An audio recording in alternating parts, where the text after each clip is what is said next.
Welcome back to the Republic Brothers Podcast. He's Matt, I'm Mike. Today's February 11th, 2026, and this is episode 34. Before we get into the show, please hit the subscribe button and like the episode so you don't miss our next one. We took Sunday off, but we're back at it with a loaded episode. Today we're starting with the moment everyone's arguing about, the Super Bowl halftime show. We'll also touch on the Olympics, Chicago's crime, and the school shooting in Canada. Let's go.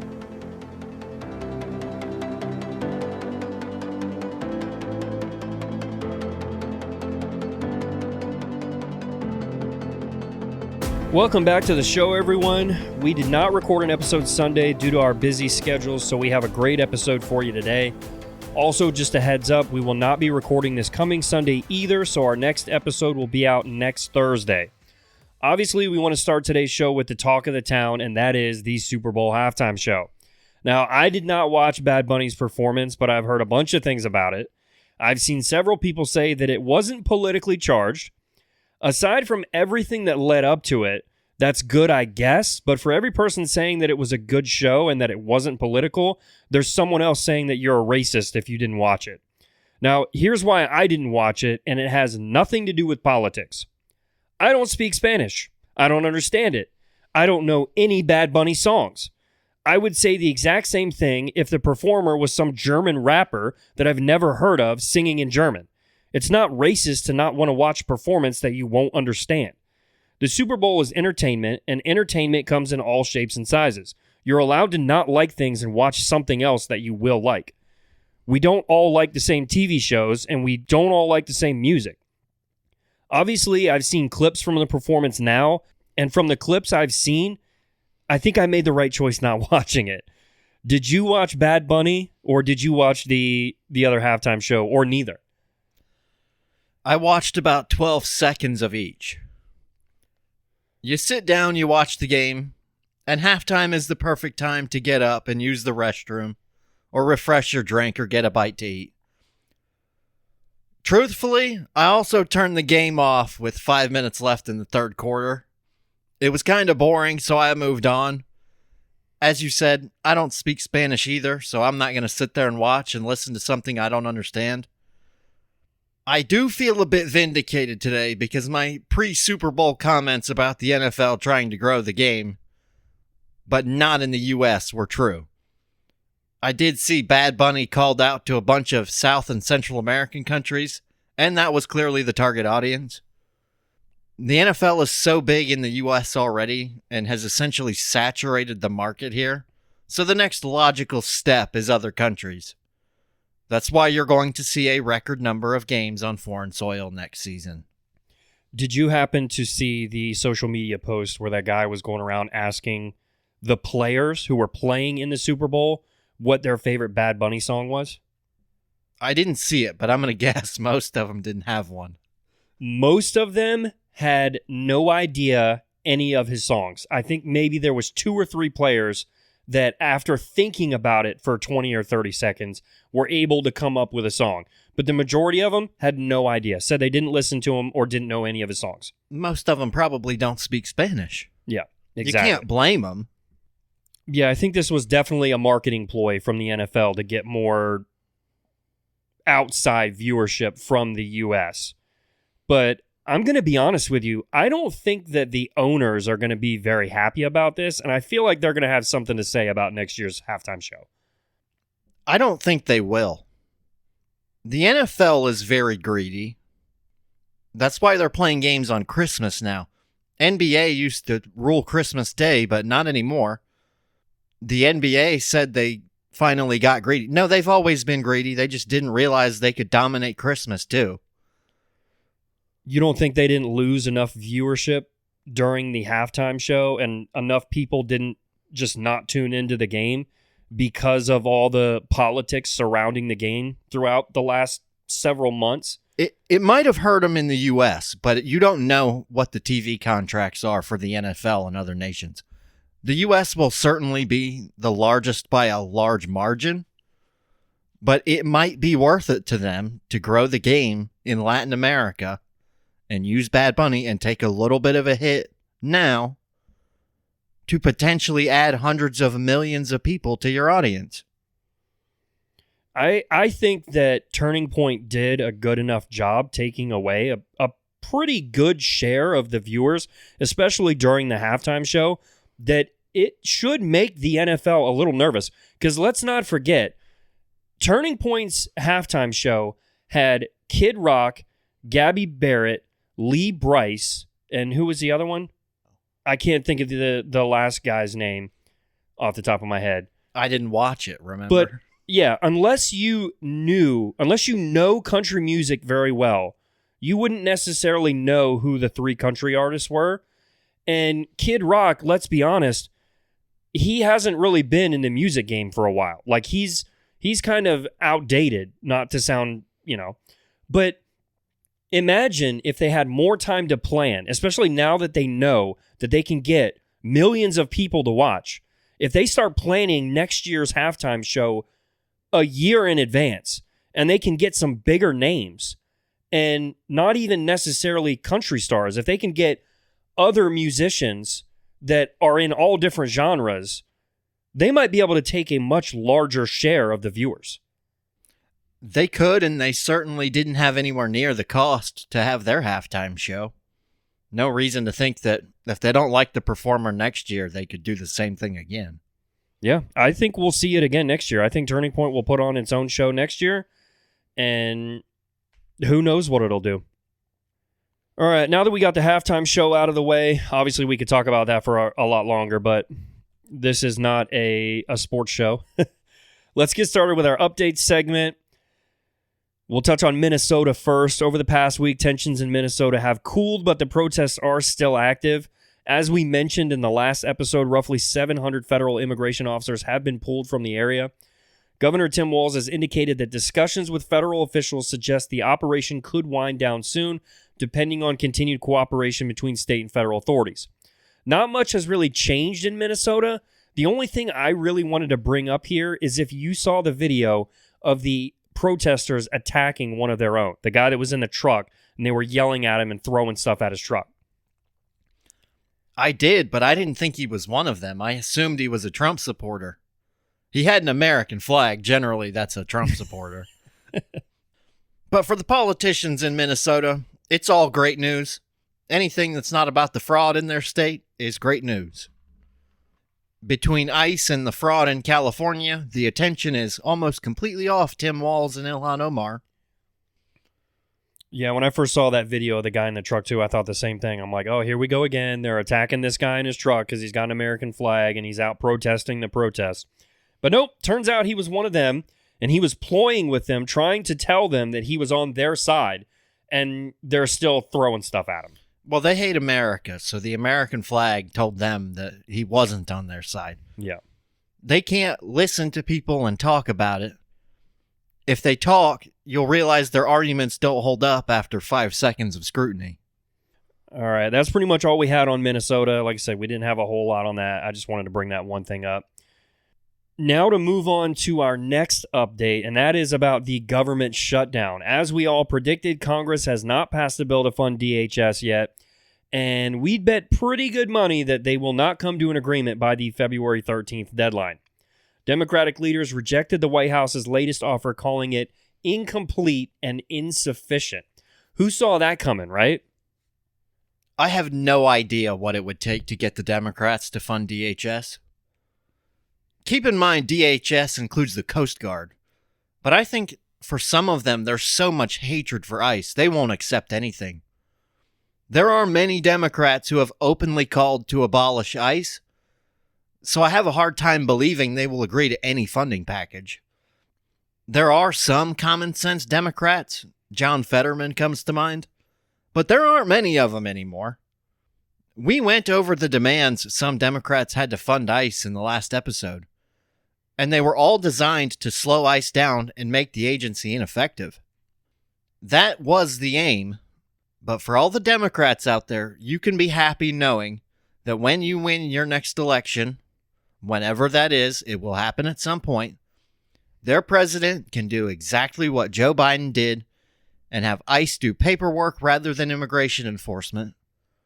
Trump didn't need any new laws to have ICE go out and round up the illegals, so when a Democrat is president again, They can go back to what Biden did because Biden didn't need any new laws either. Credit to the left for coming up with that strategy. You don't need new laws if you simply don't enforce the laws that already exist. Yeah, I don't see a path to them coming up with an agreement for DHS that doesn't involve them basically handcuffing ICE as much as they can. There's nothing that they're ever going to agree with for ICE to actually go out and do their job. They want them to just sit around and not do anything. Well, yeah, they want to abolish it. After all, we're talking about future Democratic voters here. Yeah, but as we saw with the whole abolish the police slogan from before, that strategy is not going to work. So I do hope that they keep on saying it. It's a great strategy if you have a team of armed security. But for normal people, not a great strategy. Yep. Well, we've got plenty to talk about today, so let's move on to an update on the current war between Russia and Ukraine. The big news is there is no news. Ukraine, Russia, and the U.S. got together for negotiations last week, and unsurprisingly, Russia was still unwilling to move off their positions. They still want Ukraine to cede land that they haven't been able to take in 4 years. While the U.S. and Russia did reestablish military dialogue, there was still no movement from Russia, as I predicted there would be. What we continue to see on the battlefield is high levels of attrition with missile and drone warfare. A recent Russian drone strike killed a Ukrainian father and his 3 young children, while severely wounding his pregnant wife. This is the continuing attempt from the Russians to try and pummel the civilian population into submission. We are also still seeing missile strikes on infrastructure, which, as I said last time, is about trying to freeze the Ukrainians into submission. So Trump has said that he thinks that Zelensky is moving away from democracy by not holding elections. Do you think he has a point there, or is there an explanation for that? Yeah, I've heard Trump say that a few times. I'm going to make a couple quick points. Ukrainian President Volodymyr Zelensky said very recently the country won't hold elections until a ceasefire is in place. Trump has claimed multiple times Zelensky is moving away from democracy. That is simply not true. You can't hold a free and fair election when some of your own citizens are being occupied by your neighbors. You would also have a hard time preventing the Russians from shooting missiles at voting locations, meaning some of your voters will die if they try to go vote. Trump won't like to hear it, but you really can't have a fair election when your own country is the site of a full-scale war. Some other news: the UK is increasing the amount of troops in Norway to deter Russian aggression in the Arctic, and NATO leadership warned that Ukraine cannot sustain this fight on its own. We all knew Ukraine could not continue this fight on its own, but I appreciate him stating the obvious. They have been dependent on support, mostly from the U.S., since the war started. I also want to be clear on this, though. It does not cost taxpayers in the U.S. all that much for what we are getting out of this. One of our longtime enemies has been weakened dramatically, and it will take them close to a decade to rebuild their military capabilities. We get that without a single boot on the ground in Ukraine. The headline figure for all of this is $175 billion. A lot of that money never left the U.S. The U.S. government sent munitions to Ukraine, then paid U.S. defense contractors to fill the gap. So take $175 billion paid out over 4 years, which ultimately comes down to about $270 per taxpayer per year that we spend. There's over 160 million taxpayers, so that's the number you're dividing by. Given all the waste in our government, I don't think it's that bad, given a majority of the money stays in the U.S., and it severely hurts an enemy of the U.S. If you had to put an over-under on how long you think this war will continue with Russia and Ukraine? What would you set the over-under at? Good question. That's a tough one. Do you think, let's start here, do you think it'll be over before Trump leaves office? Yes, because somebody will run out of manpower or equipment. For Russia, it's not a secret that they probably only have a year to a year and a half left. The Russian demographic situation is nearly as bad as China. Russian population's 144 million, and that was before the war started. It doesn't help your numbers demographically if you're sending your men to die at more than 1,000 a day. For Ukraine, they're a smaller population. It's going to be tough for them to keep fighting as well. The important part to that, though, is defense is easier than offense. The general figures cited are usually 3-1. For every one troop the defenders lose, the offense loses 3. We already know that, based on recent info, that Russia's at, 1.2 million casualties? That would mean Ukraine's at roughly 400,000, and given Ukraine's population pre-war was about 44 million, the men stayed, but the women and children obviously left in large numbers. But it's very difficult at this point to keep fighting. For the Ukrainians, though, I don't think they're ever going to give up. It is essentially life or death as a country, so I do think they will keep fighting. At some point, Russia, I think, will come to its senses and say the casualties aren't worth the very limited ground we gain.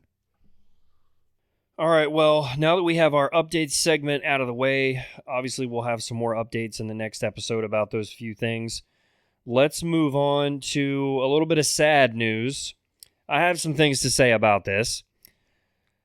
9 people have been killed and dozens injured after an assailant opened fire at a school in Western Canada, in one of the deadliest mass shootings in the country's history. The suspect was later found dead from what appeared to be a self-inflicted injury. Police found 6 dead inside the high school in the remote town of Tumbler Ridge in British Columbia, with a further 2 bodies found at a residence believed to be connected to the incident. Another person died on the way to the hospital. The suspected shooter was found dead at the school, police said, adding they did not believe there were any more suspects or ongoing threats to the public.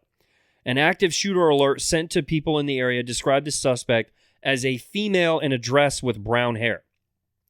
Police later confirmed at a news conference that the suspect described in the alert was the same person that they found dead in the school. Tumbler Ridge is a remote town in the foothills of the Rocky Mountains in northern British Columbia.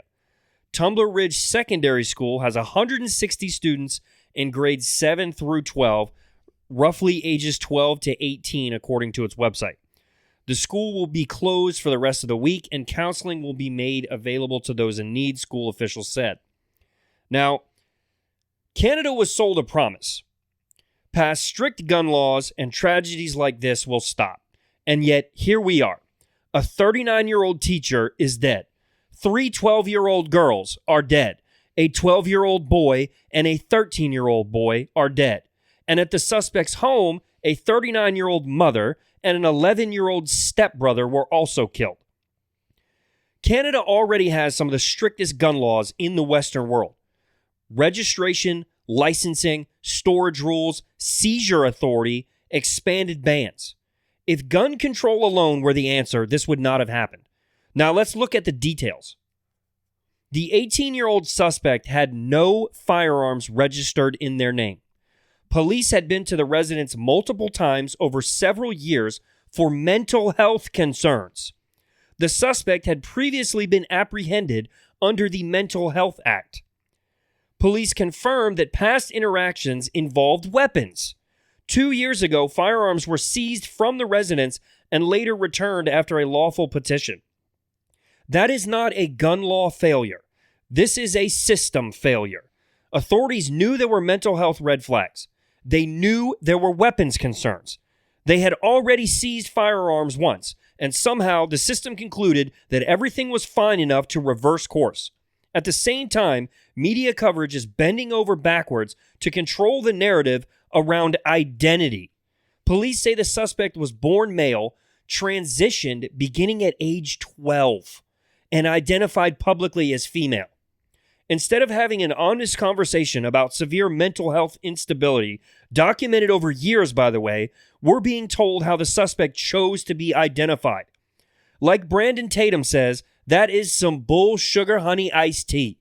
When someone has a long history of mental health, repeated police interactions, weapon seizures, and intervention under mental health law, that is where the focus belongs. So what are we doing? We silence debate about mental health patterns because it's politically sensitive, and we act shocked when another community is devastated. Every single time we have a mass shooting, we point to someone who has a history of mental illness. But for some reason, half of our country ignores it and blames the guns. Stereotypes exist for a reason. We all hear school shooting and we think what, Matt? White guy, mental illness. Yep.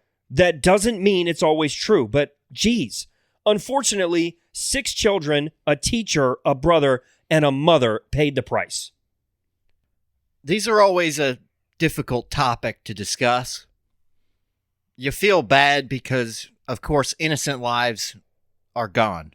It's a terrible tragedy.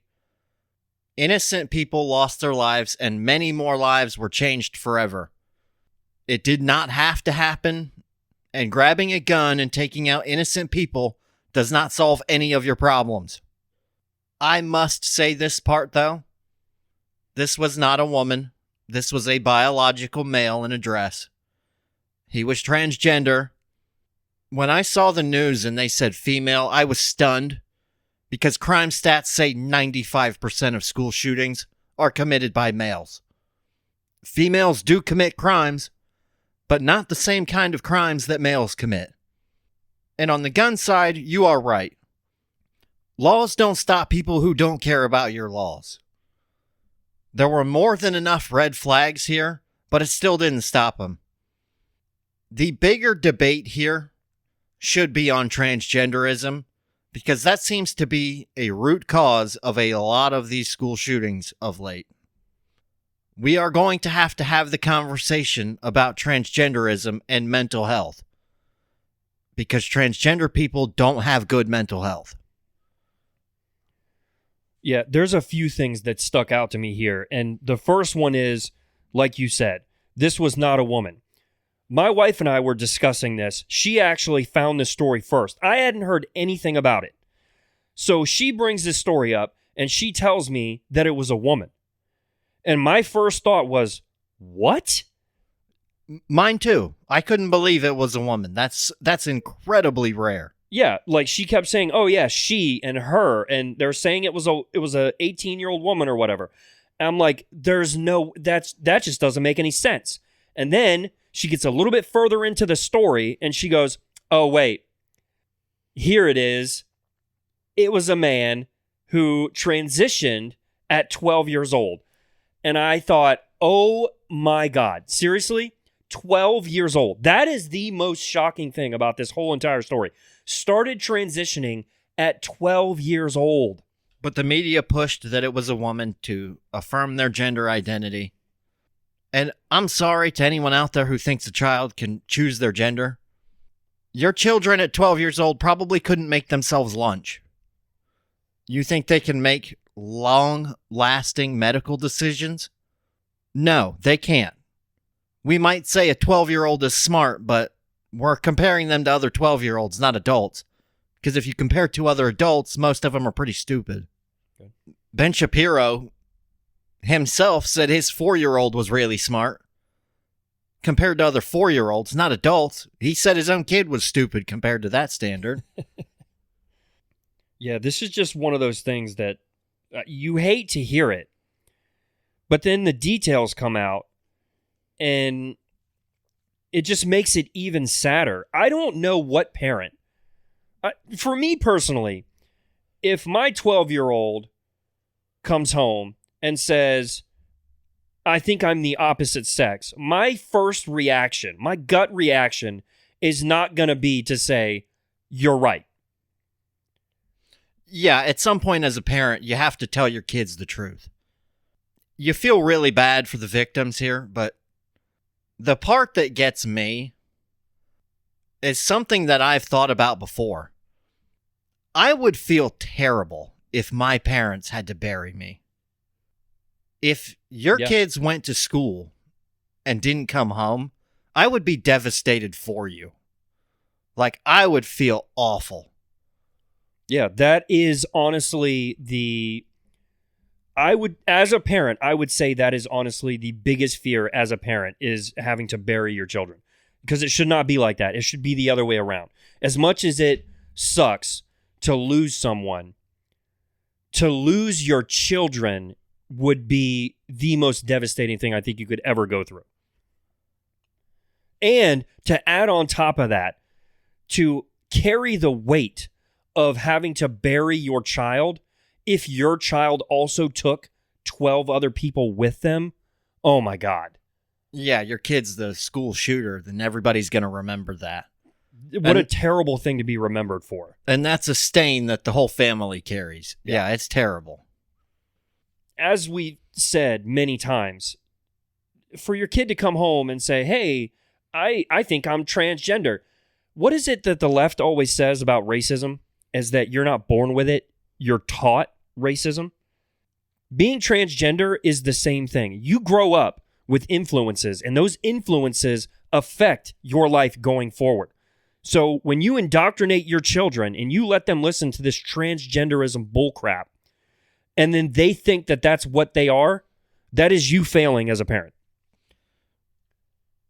Yeah, and it's all relatively new.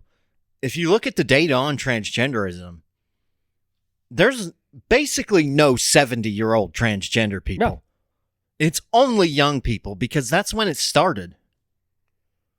Yeah, and what do they say about kids too is that they can't tell a lie. I can't tell you how many times that, and don't get me wrong, me and my wife, we don't talk about this kind of stuff in front of our young children.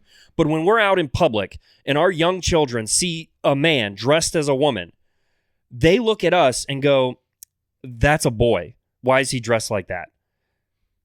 That's a boy. Why does he look like that? Because that's a woman. Why does she look like, why is she trying to look like a boy? They don't understand it.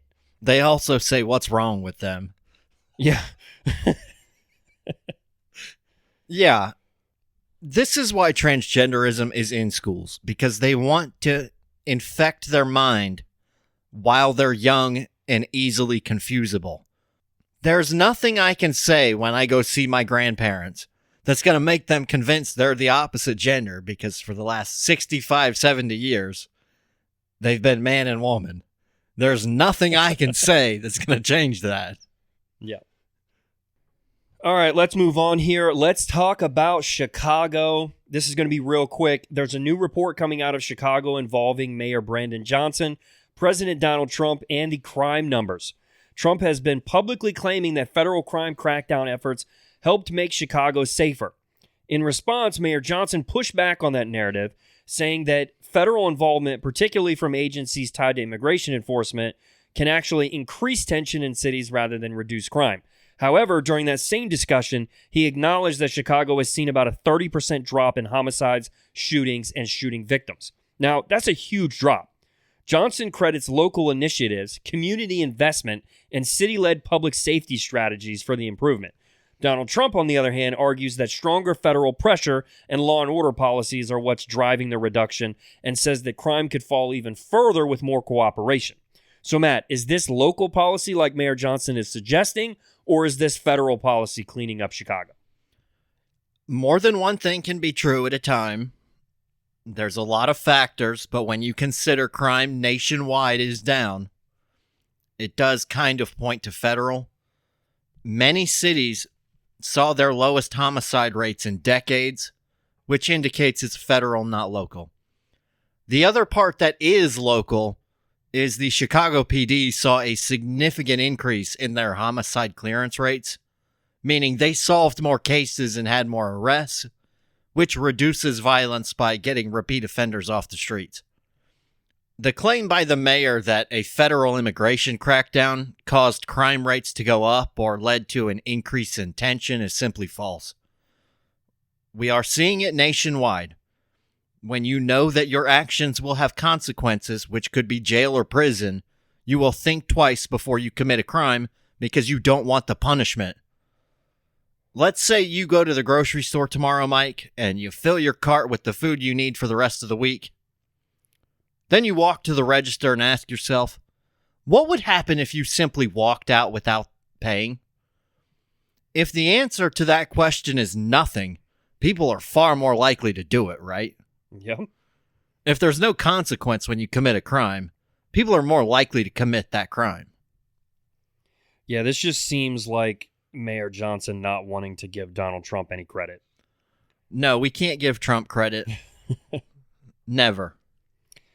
All right, let's move on to our next topic, and that is what's happening in the UK. Because if you don't follow British politics, this can get confusing.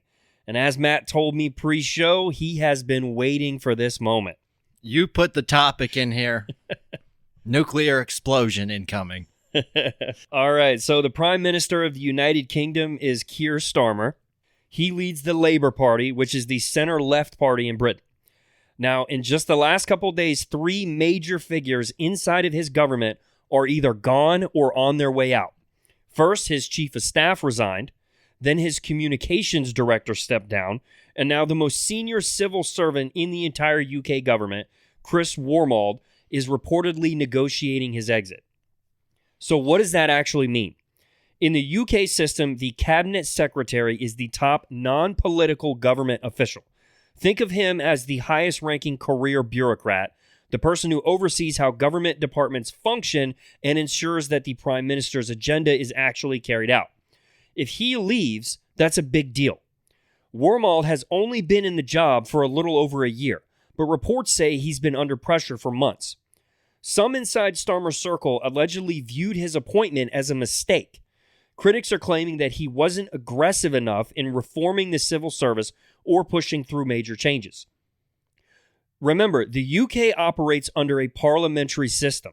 The Prime Minister doesn't have a fixed 4-year term like a US president. If their own party loses confidence, they can be replaced without a national election. So when top aides start leaving, it signals instability. Now, Starmer is reportedly considering restructuring how his office works. One idea is splitting responsibilities. One person focused strictly on policy delivery across government and another focused on party politics and strategy. Downing Street, which is the UK equivalent of the White House, is undergoing a major internal shakeup. 3 senior departures in days is not normal. So let's talk about why this is happening. Matt, what do you think the reasons are that the UK is in chaos right now? There are many things that have put the UK in this position. The United Kingdom has been mismanaged for over 20 years now. Even when the Conservatives were in office, they still mismanaged the country pretty badly. There are big factors that have caused it, and it's not all Keir Starmer's fault. But Keir Starmer's net approval rating is minus 57. He is 57 points underwater, which is one of the lowest ratings ever. That mismanagement has really hit people's wallets. The economy is the main factor to that, as it is something people feel in their day-to-day lives. The UK has pushed the net zero climate policies hard, and most Britons were unaware of the cost of that because their government didn't mention it at any point. The United Kingdom has some of the highest energy prices in the developed world. Even with price caps in place, the UK is paying around 37 cents per kilowatt hour. For reference, the US is at 17 cents.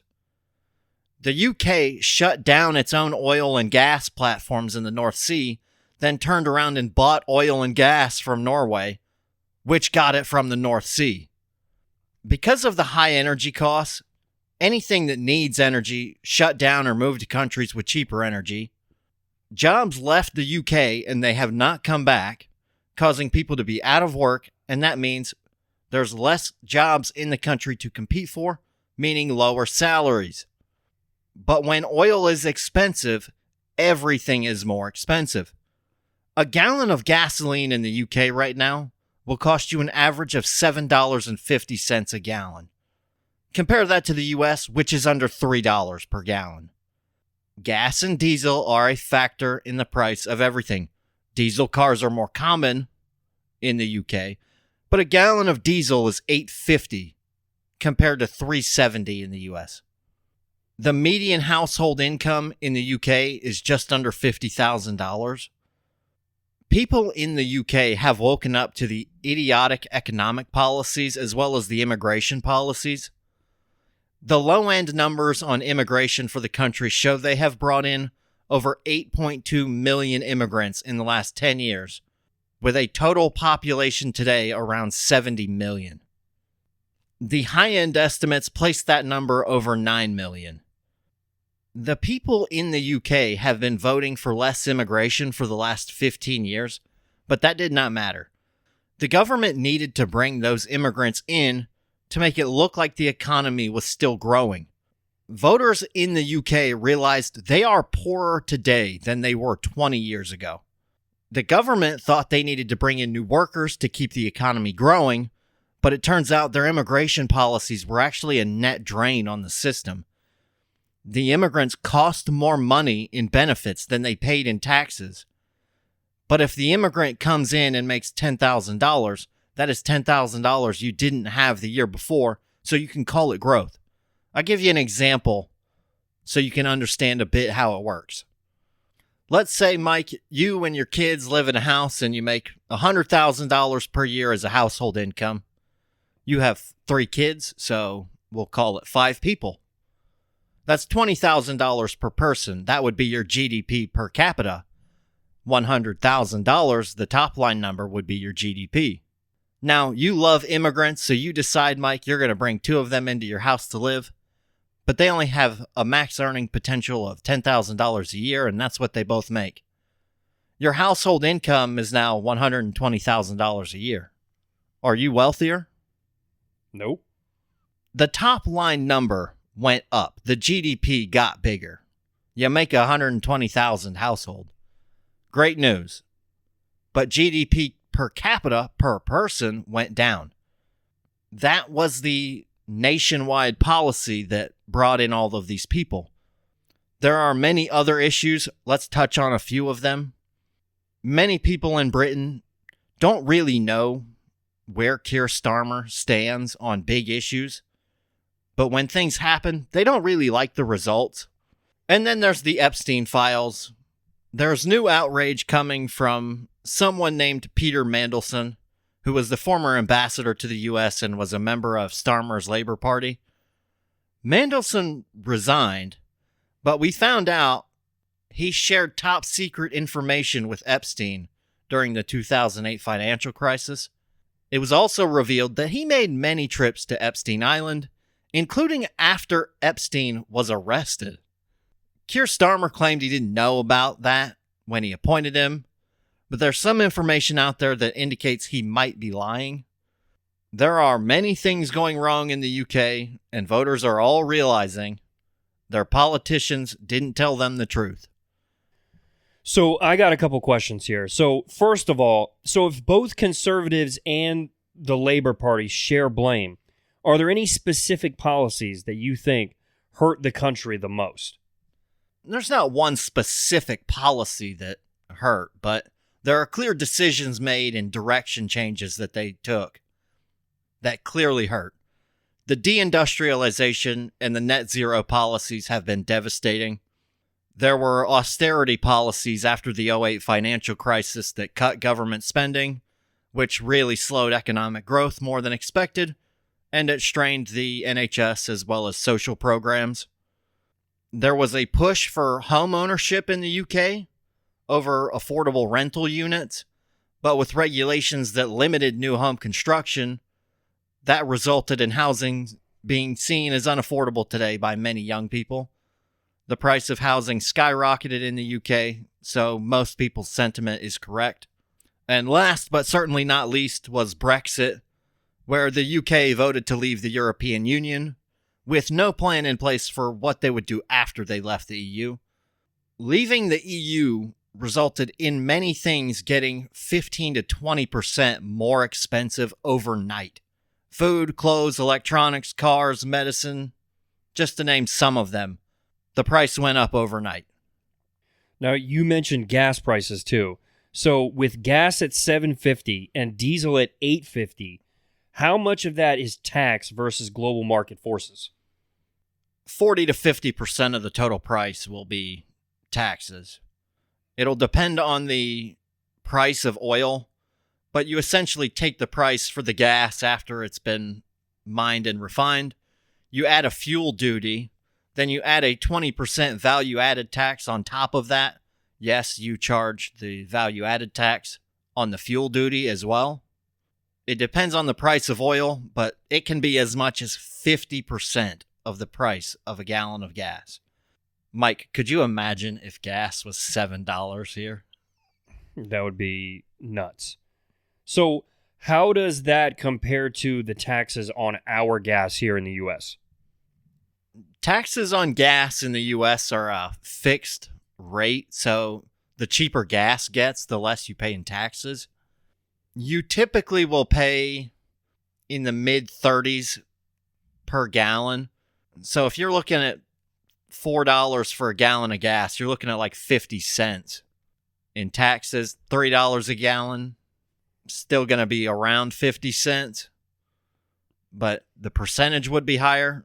It's a fraction compared to the UK.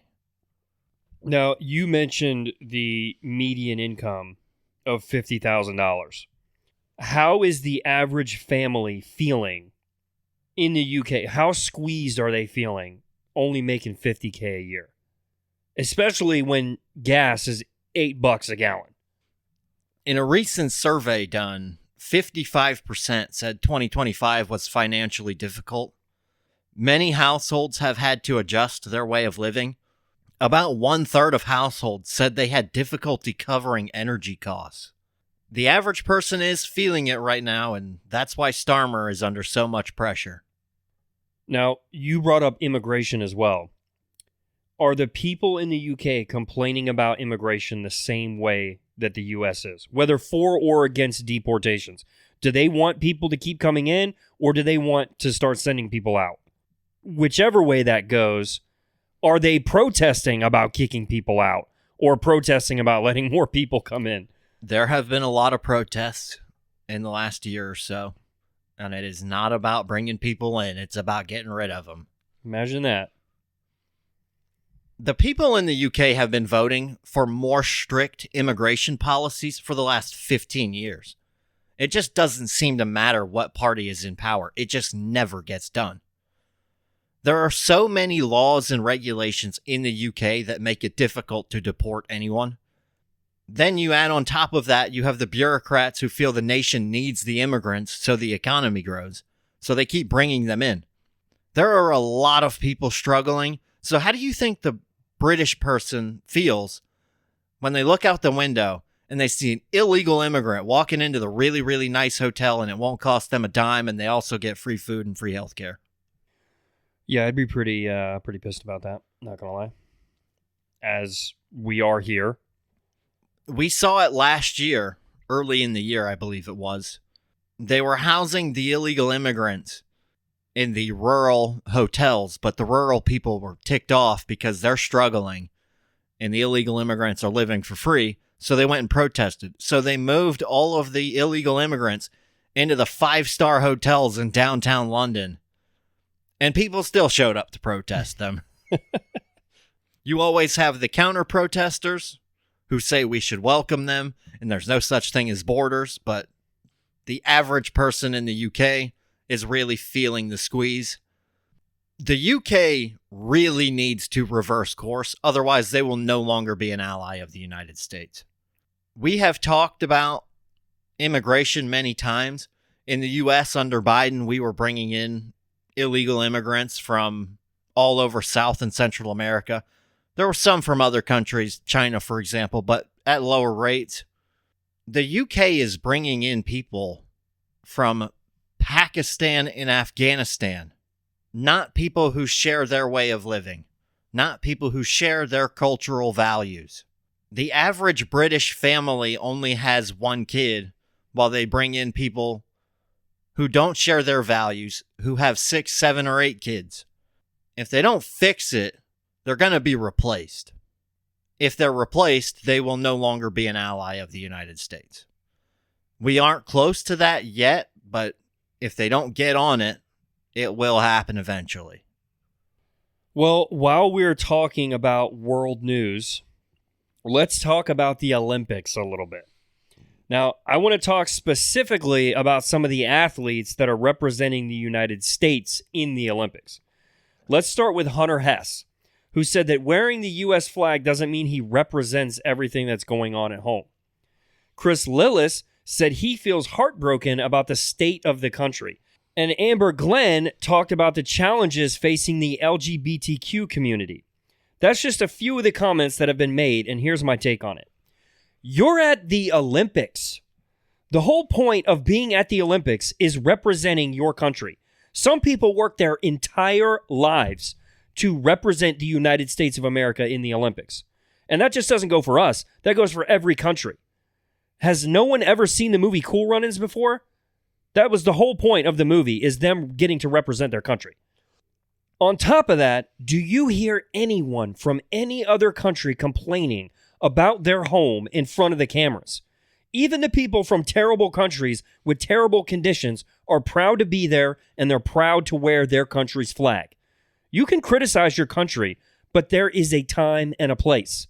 You don't air your dirty laundry out on the world stage, especially when you're wrong. I never thought that I would have to say that I agree with Jake Paul of all people, but here we are. His tweet telling these athletes to just shut up is perfect. Imagine how pissed your parents would be if you went to your friend's house and you told them all the reasons that you don't like your parents. When you extract it into something simple, it sounds ridiculous, and you sound like a spoiled brat. At least we have Team USA Hockey and the Kachuk brothers. At least they have some American pride. We have our athletes at the biggest events in the world saying how terrible America is. Let me give you some context here. Michael, you come over to my house and you decide that you're going to crap on your wife. You come over and you say your wife doesn't do anything and yada, yada, yada. And then your friends hear this repeatedly. And they say, oh, is your wife doing anything? And then they reaffirm that even if your wife is great or you were just having a bad day when you vented once. You told everybody we sucked, so everybody is now saying we suck. Because the Americans said so themselves. You do not have to agree with everything your president does. But look at the bigger picture. Are we a perfect country? No. No, we are not. But we're better than everyone else. When you look at the big picture and account for all the factors, we have it better. It doesn't mean everything is perfect. There are other great nations out there. Some are good, some are bad. I just love how you see people say they're leaving the country if someone wins an election, or they're going to leave. Yet none of them ever follow through. And the ones that do leave come back. Yeah, and for some of them, we don't want them back. I would like to remind Amber Glenn that the LGBTQ community, which she is apparently a part of, is different in every nation. She could move to Gaza because they have a unique view on this. They asked a member of Hamas how they feel about people who are gay. His response was, quote, "We don't judge. We let Allah judge. We will arrange your meeting with him. Different places have different challenges. I would let everyone know if the U.S. is so bad, then leave. There are other countries you could move to, so if it's so bad here, get away from it." You brought up a great point earlier. You don't hear other athletes from other nations doing this. It's a uniquely American thing to rip your own country. Yep. Absolutely stupid. I don't understand why anyone would work that hard to go to the Olympics to represent their country and then just poo-poo all over it. And credit to Brady Kachuk saying it was an honor to represent his country. I'll be rooting for Team USA Ice Hockey even more. Yep. All right, we are at the end of the show. As always, it is time for our blind ranking segment. Matt is giving me the list today, same category I gave him on the last episode, non-politicians that I would vote for president. Matt, go ahead and fire away. I've got a fun one for you today. We're starting off with a name I know you will know. He just lost the Super Bowl. Robert Kraft, owner of the Patriots. Robert Kraft. I don't know too much about his politics, to be honest. I'll say he's not a Democrat. Okay, well, that's good to know. He also is obviously a very successful businessman. Billionaire, And, of course. Yep, has a lot of money. I'm going to put Robert Kraft at 2. Number 2, okay. Next up, you have Matthew McConaughey. Matthew McConaughey. I mean, he's a little Hollywood, but he is a Texan. He's a Democrat, but he does have some common sense to him. Yeah. And he absolutely loves football. Yeah. I'm gonna put McConaughey at 3. Going number 3, okay. Yep. Next one, you're gonna love this one. Donald Trump called her a pig once. Rosie O'Donnell. 5. That was quick. Yeah. You got 1 and 4 open. The next option is Morgan Freeman. Morgan Freeman. See, he's another one. I don't know a ton about his politics. The only thing I can remember that I've ever seen about him kind of talking about this stuff is how he was not okay with there being a Black History Month. Yeah, I don't think he's that far to the left. Yeah. Plus, if the president sounded like that, it would be a lot easier to listen to their speeches. Yeah. I just don't know who's coming next. So 1 or 4. I'm going to put him at 4. You're going number 4. I don't know how you're going to feel about your number 1. Your number 1 is Robert James Ritchie, a.k.a. Kid Rock. I mean, old Kid Rock? Not Kid good. Rock now. Current Kid Rock? I mean, after his Turning Point halftime show, the whole show, from my view, was like him transforming his life. He came out as Kid Rock, and then he ended as Robert Ritchie and sang a song about faith and all. So I'm okay with that. I mean, yeah, I'm good with that. I like it. I wouldn't, if I could redo it, I wouldn't put him at 1. But I'm happy that I put him at 1 instead of putting him at 4 or having him accidentally go at 4. So you would have gone Kraft at 1. Yeah, probably. Yeah, Kraft Okay. at 1. I think I would probably put McConaughey 2. Your final list was Kid Rock at 1, Robert Kraft 2, Matthew McConaughey 3, Morgan Freeman 4, and Rosie O'Donnell 5. Yeah. You had no doubts on Rosie. I think, yeah, I definitely nailed that one. That one was definitely locked. If I could redo it, I'd have Kraft 1, McConaughey 2, Kid Rock 3, Freeman 4, and obviously Rosie 5. When I added her to the list, I knew she was going 5. Yeah, immediate. That was like instinct. All right, everyone, that's it for episode 34 of the Republic Brothers podcast. Our next episode will be out next Thursday. Again, if you are still listening, you are exactly who this podcast is for. Before you click away, please do us a favor and hit the subscribe and follow button. New episodes drop every Monday and Thursday. If you agree or disagree with anything we talked about today, drop a comment and let us know. Thanks for tuning in. See you next time.